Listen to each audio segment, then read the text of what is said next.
Story 1. I am thinking like New Zealand. It's got stunning landscapes, mountains, beaches, forests, and a chill vibe. It's peaceful but still has cool cities like Wellington and Auckland. Story 2. Went to Ireland last summer, and it was a beautiful country with friendly people. Would not mind moving there. They do not question progressive things and seem to be logical people. Story 3. If money wasn't an issue, I would move to Korea. I love the rich culture, delicious food, and the beautiful scenery. The idea of being part of a place with such a vibrant history and technology excites me. Story 4. Switzerland is pretty good. A successful isolationist confederacy on a continent constantly at war with itself. One where each canton is highly independent, and the executive is a council with representatives from each that rotate its head every year. They do what they need to do and are ready to go to war to defend themselves, but otherwise stay out of world affairs. Story 5. If money were no object, I would probably head straight to the Italian countryside, somewhere in Tuscany. Imagine waking up every day to rolling hills, vineyards, and ancient stone houses with a glass of wine waiting at sunset. Plus, all the pasta and pizza I could want, cooked by locals who know what they are doing. The slower pace, beautiful landscapes, and endless history would be a dream. Story 6. I would stay right here in Australia. Although, I would like to move into a fully paid-off house with a nice view. Good location that is close to all the essentials. One can dream, laugh out loud. Story 7. I'd have a nice place in New York City. I know it's not for everyone, but I like the city, and it's close to everything I'd want to do, like concerts, sports, and other events. It's also a great place friends would want to visit. I'd also like a cabin in the woods a few hours away. Always nice to be able to get away from the city. But if money wasn't an issue, I would probably spend about half the year at either one of my places. The other half of the year would be spent traveling. Anywhere and everywhere. Story 8. A nuclear bunker. Mostly just so I can have some peace and quiet and a stable room temperature. But some measure of apocalypse readiness is a nice plus. Story 9. I'd become a snowbird. I'd switch to part-time with my current job, buy a small horse farm near Ocala, Florida, and live there in the winter, contracting with a local agency for work. Then I'd live near my parents, currently in Tennessee, in the summer and work part-time there as well.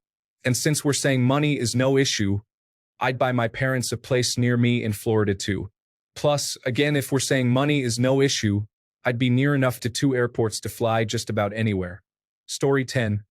I would love to say some Mediterranean coastal country, but I also like having a big backyard and the freedom to own guns, play loud music, build loud cars, and drive fast, so maybe Florida. Story 11. Japan, specifically somewhere like Kyoto, where I can enjoy the traditional culture, temples, and nature, but also have access to the high-tech side of life. It's got the best of both worlds, you know? Story 12. For all the Americans answering this, if you would like to stay in America, think about this. If money is not an issue, then living in the United States is not an issue. The rich do very well here. Story 13. I went there on holiday with my parents for a week or two a few years ago, and it was like visiting a country of the future. We all really enjoyed it for numerous reasons. Story 14. So many places are great when money is not a problem.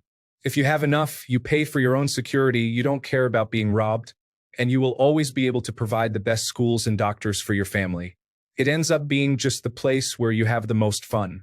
Story 15. If money is no issue, I would live everywhere. Skiing in Aspen in the morning, lounging on a beach in the South Pacific in the evening, off to Paris for dinner, then brunch in Korea with some old friends. Story 16. Someplace warm. Spain has a Mediterranean coast, and there are some beautiful spots there. I think this region served as the location for Dorne in Game of Thrones. Story 17. Andorra.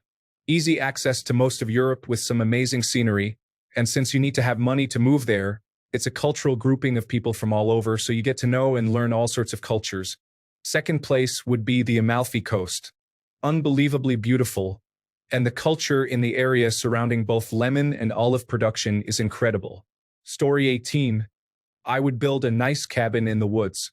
Maybe in the Carolinas, but Vermont could be nice too. In the woods by a little pond or stream, just hanging out with my dogs, living off the land with more than enough money as a safety net. Story 19. Is there a magical place with a mild climate, liberal sensibilities, and no zoning restrictions where I can get a plot of land to homestead on, where there aren't many busybody neighbors, but there's a place to get necessities within 10 miles, or at the very least, good delivery service, water that hasn't been tainted by hydraulic fracturing, and good soil to grow crops, some far-off magical land. Story 20. Los Angeles or Las Vegas? I'm assuming if money were not an issue, I could also gamble without any issues as well. Abroad, I would move to a nice place in the United Kingdom, Italy, or France. Story 21. Auckland, New Zealand. I have done my research and determined that is the best place for me. Pleasantly surprised to see a lot of people have also researched, laughing out loud. Story 22. If it had to be one location, either Lake Como, Italy, or the south of France. Realistically, I'd have apartments or condos in about 15 different places because I love to travel. Story 23, New Zealand, probably. It just looks beautiful and seems to have good people. But I'm going off vibes and have never left the United States, so I could be way off. Story 24, Canadian. Australia, Sydney or Melbourne, Spain, Barcelona or Madrid, or Portugal, Lisbon. Maybe Miami or Los Angeles, but the political situation in the United States right now scares me. Really, somewhere with a similar political system and standard of living to Canada with better weather. Story 25. Iceland. I love the landscapes and culture there. It is the only place in the world that I've been to where a single car will stop in front of you to let you cross the road, even if there is no traffic behind them. Story 26. There is a house on the edge of my neighborhood that is on 7 wooded acres. It has a pool, basketball and tennis courts, and a 4-car garage. I figure I would move there. The kids would stay in their same schools, we would not have to learn a new area, and we could travel to anywhere we want. Story 27. No issue? Okay, super yacht with a helicopter that flies me to one of my castles, including the volcano lair. Since money is not an issue, it's all maintained and managed for me, so I would move between the castle and the lair. Also, I need a mountain retreat and a tropical island. Now, if we want to go nuts, I'm gonna need a moon base. Get SpaceX on the line. Story 28. Primary home base. A 2 to 3 bedroom, 2.5 bath, 1,000 square foot condominium with independent solar panels, a custom kitchen, and a large private outdoor space in downtown Los Angeles. It is located high up in a building with excellent internal and external acoustic and thermal insulation, 2 parking spots, a 25-meter saline lap pool, a common roof garden, adequate heating, ventilation, and air conditioning, and a reasonable homeowner association. Story 29.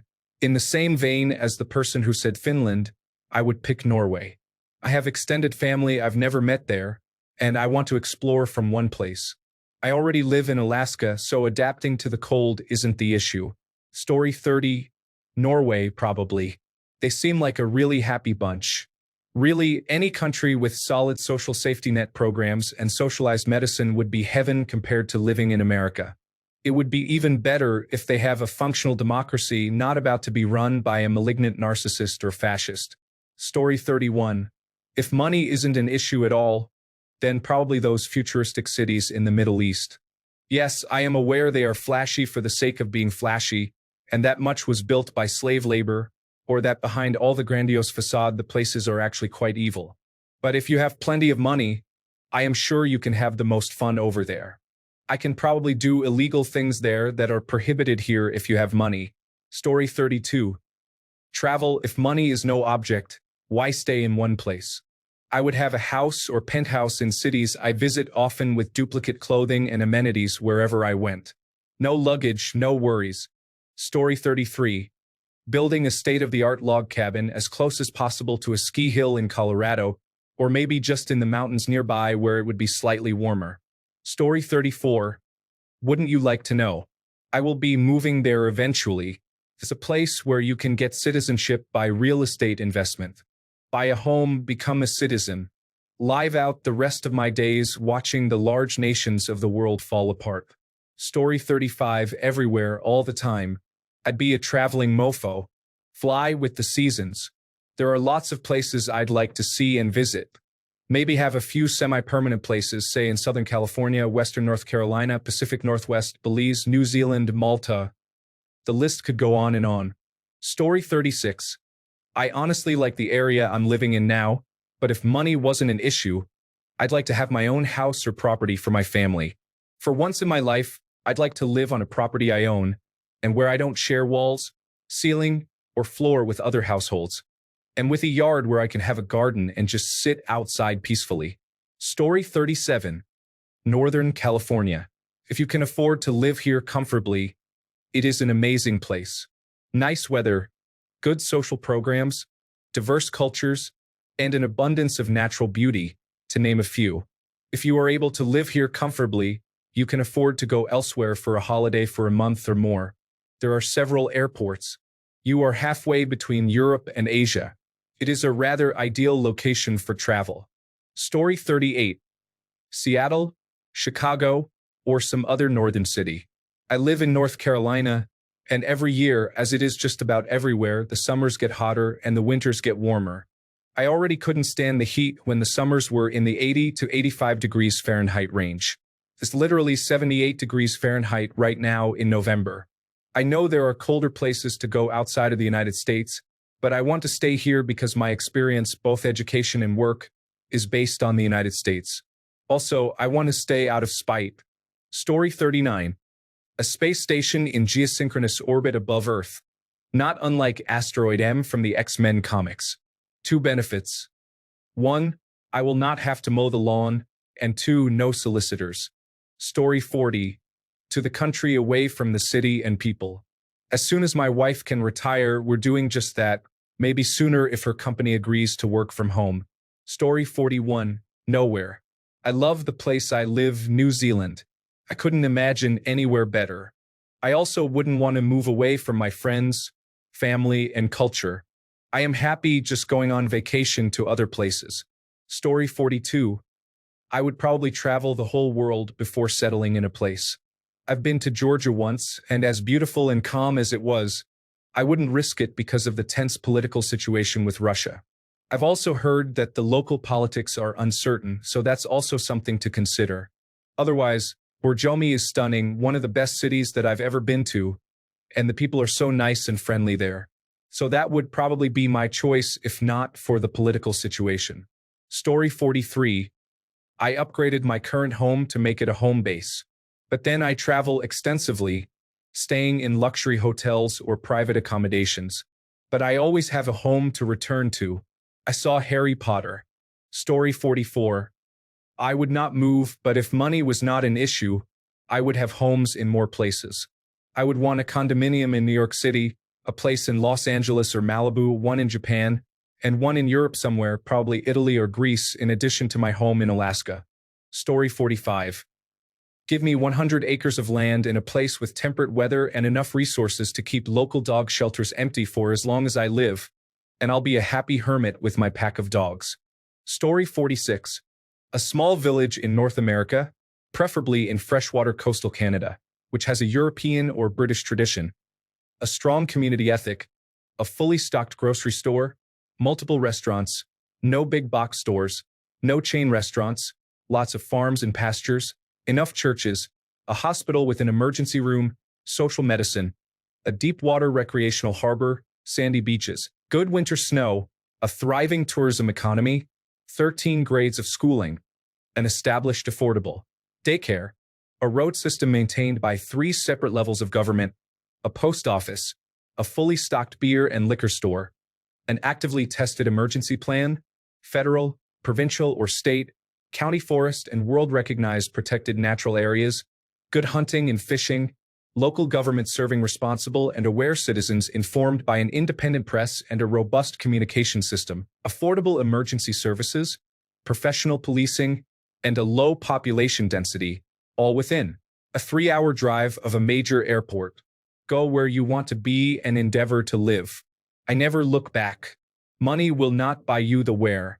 Story 47. I once asked a guy I knew who had traveled all over the world for his job, multiple countries on every continent, went to Antarctica on vacation just to say he had been to all 7, and every region of the world where he would live if money, family, and friends were not an issue. Without hesitation, he said, Italy. The Italians just know how to live. Good enough for me. Story 48. I think home base would be coastal western United States away from San Francisco, Los Angeles, San Diego, Seattle, and so on. Since I'll have the funds, I can always travel. Story 49. I would buy a boathouse, because at least when the places next to beaches start to rise, I'll be able to continue living in the area. Plus, if a storm is coming, I can move my house out of the way.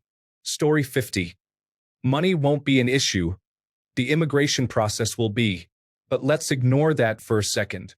I would live in the United States and travel all around the world. Europe isn't where I want to live, but it's beautiful there. Story 51. I would move into a bigger house but stay here in Texas. I have been all over this nation, been to Canada, Germany, France, Denmark, and England, and I choose to be here in Texas. Story 52. I may stay here in New York but move into a nice house in a quiet neighborhood. I have family in California, but I only visited once. It seems New York has fewer natural disasters, so I may stay put. The only natural disasters we have seem to be our sports teams. So sad. Story 53. I would build a house with a big yard somewhere remote and have an animal rescue kind of thing going on there. Chilling with animals far away from people would be so awesome. Story 54. If this means money needed to move and buy a home isn't an issue, then nowhere. If it means money isn't an issue because you never have to work again, I'd say the south of France or the Gold Coast in Australia.